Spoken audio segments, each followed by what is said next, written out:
Welcome to episode 31 of an ongoing series where we basically take the camera anywhere we want and we try to find secrets and new discoveries to some of our favorite games. With that said, let's get going. So we have 3 scenes before we even start the game. It's crazy. And the first thing I wanted to show you guys is that there's actually pilots inside the cockpits. I couldn't believe it. But I think what happened here was that the developers were not happy with the textures that they used for the pilots, because they actually are kind of shoddy. And what they did for a quick fix was that they tinted the windows.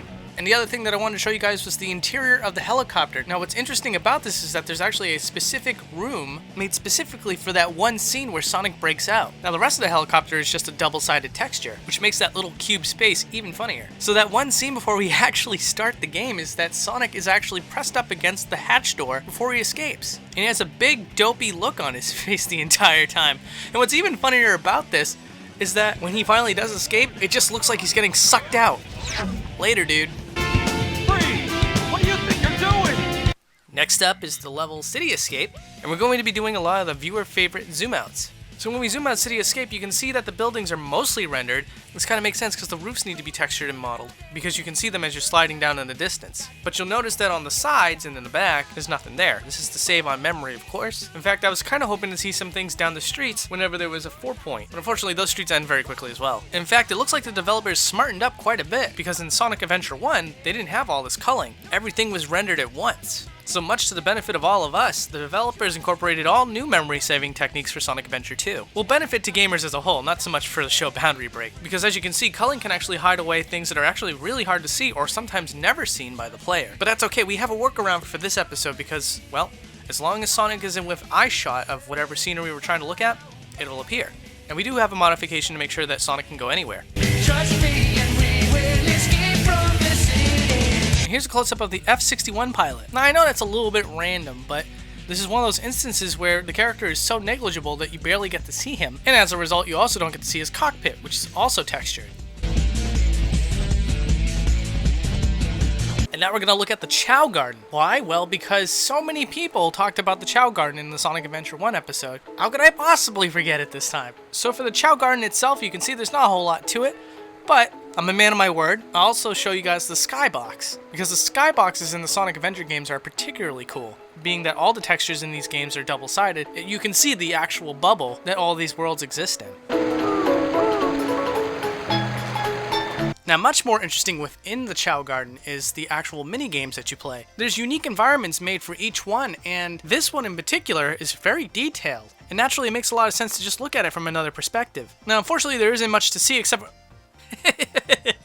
Knuckles, you alright there? So now we're at Green Forest, and one of the really cool things about it is that, yeah, sure, the zoom out looks really nice, of course, but even better than that is that there's actually another set of trees outside of the skybox. This marks the second time I found something outside of a skybox in Boundary Break, so naturally, I'm going to be looking outside of it a lot more often.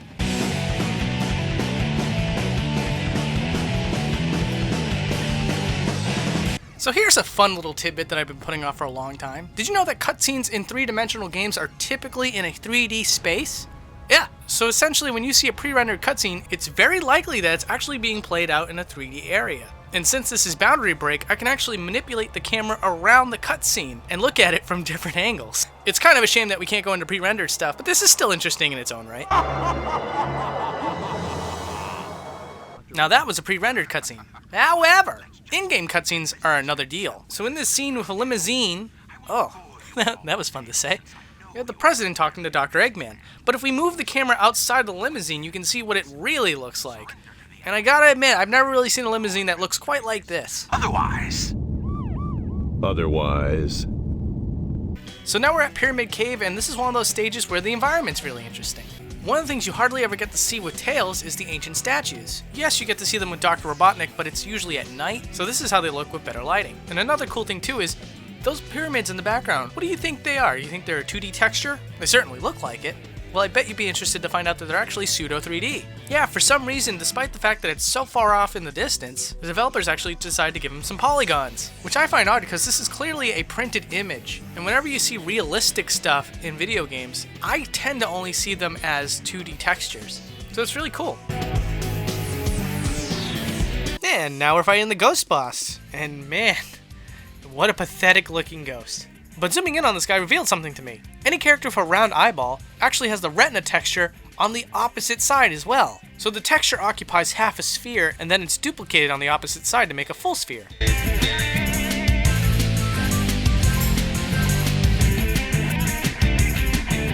So this was absolutely nuts. I'm in one of these hallways for the space station level, and I zoom the camera out to see that the green binary matrixy code stuff is covering all the rooms. And my only hope is that YouTube's video compression doesn't ruin this scene, because it looks amazing. And actually, it became very apparent to me that this entire stage has a lot of effort put into it. Like for example, this one tower that Tails goes to, it's massive. And for some reason, it's not called out whatsoever. If we draw far enough away, Tails is microscopic, which caused my jaw to drop. And the other thing I wanted to look at is these tubes that Sonic goes through. There's these walls with unique detail to them, and it just looks so good to stop the game and just admire the design.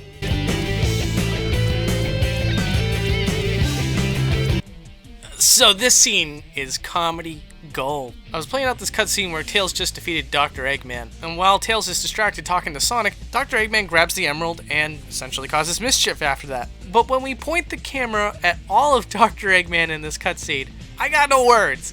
It's the best. It's one of the funniest things I've seen on this show. So there's no way that we could have left out Maria. And why are we taking a look at Maria right now? Well, remember when I told you that all characters with round eyeballs have textures on both sides? Well, it's time to back up that claim.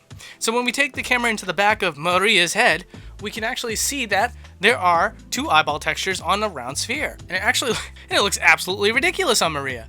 And you have reached the death chamber.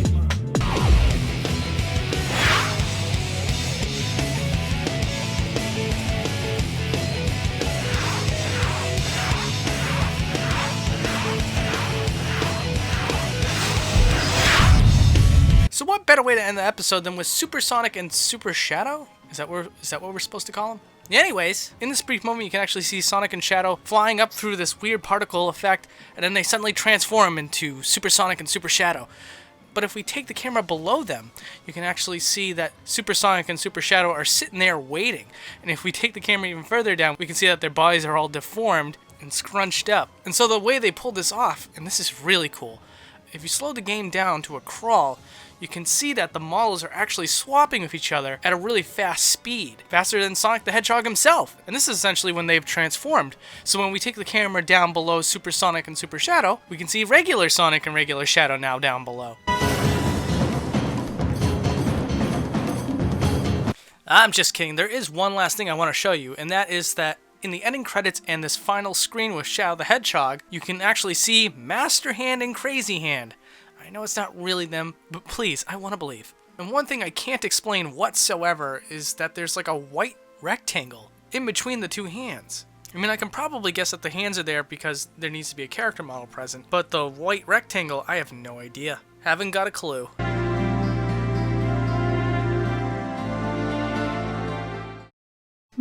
So, Pat, I decided to save this for when we started rolling the camera. Ooh. Check this out. Ooh. Oh.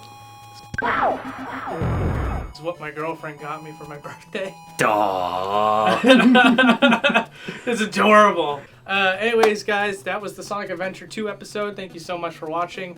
You guys do not want Mortal Kombat 9 on Boundary Break, it seems. So we're going to move on from that. No fatality. I'm trying to think. Oh, we're going to do a live stream. Live stream. Yeah, live stream. We're going to do Subspace Emissary for Super Smash Bros. Brawl. Probably going to do that 4 days out from when this video airs, and I don't know when that is, so I better commit to it, or remember that I committed to it. Remember, Derek, the internet looms over your head. Yeah. Don't want to upset the internet. Anyways, guys, thank you so much for watching. I'll catch you all later. And if you want to vote for the next episode, make sure to. And also check out the playlist. Playlist on that side. Playlist side. Alright, guys. I'll see ya. Doodles.